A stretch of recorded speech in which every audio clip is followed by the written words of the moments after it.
ઓમ ભગવતી જય કચ્છ.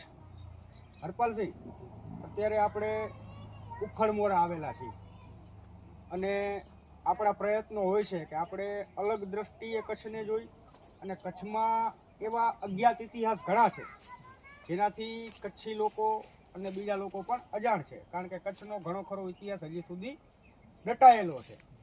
તો અત્યારે આપણે આ જગ્યાએ આવ્યા છીએ. આમ તો આ ખેતરની વચ્ચે, આ એરંડાના પાકની વચ્ચે છે, એટલે સહજ રીતે કોઈને ધ્યાનમાં પણ ન આવે કે અહીંયા કોઈ પાડીઓ હશે, અને કદાચ હોય તો એની અંદર શું લખાણ છે એનાથી લોકો અજાણ હોય છે. પણ આપણા સંશોધક મિત્ર, કચ્છ સંશોધન મંડળના માનદ સદસ્ય અને ઝાલાવાડ સંશોધન મંડળના ટ્રસ્ટી અને પાડિયાઓના અને ઇતિહાસના ઊંડા અભ્યાસુ લકીરાજસિંહના સંશોધનમાં આ જગ્યા આવી તો એમને મુલાકાત લીધી. તો એમને એવું જાણવા મળ્યું કે આ પાડીયાઓ મુખડમોરા ગામમાં ભૂતાસરી તળાવની બાજુમાં અને આ ભૂતાસરિયા વિસ્તારની અંદર એક પાડીઓ છે. તો એ સંશોધન કરતાં કરતાં જ્યારે અહીંયા આવ્યા અને આ પાડિયામાં જે લખાણ છે એમને વાંચ્યું તો નામ તો સ્પષ્ટ ન જાણવા મળ્યું, પણ એમને એ જાણવા મળ્યું કે આ કોઈ બાબરિયા શાખના વ્યક્તિનો પાડિયો છે.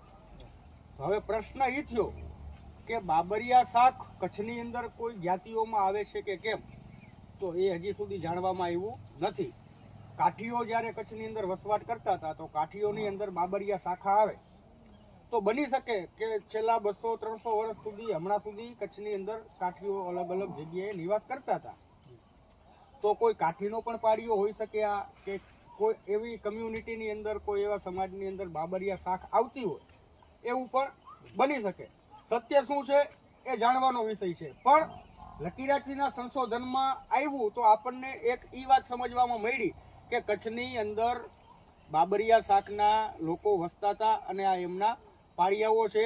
અને આ અત્યારે એવી જગ્યાએ છે કે અહીંયાથી કોઈ પણ લોકો એને જોઈ શકે એમ નથી.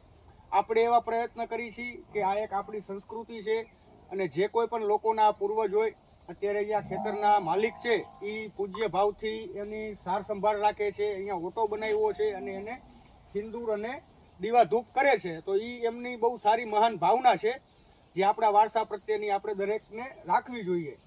તો કચ્છના સર્વે લોકોને અને આખા ગુજરાતના લોકોને આ વાતની જાણ થાય અને આ જે કોઈ પણના પાડિયા હોય એ લોકો સુધી આ વાત પહોંચે એવી અમે ભાવનાઓ સેવીએ છીએ. આ સાથે અસ્તુ. જય કચ્છ.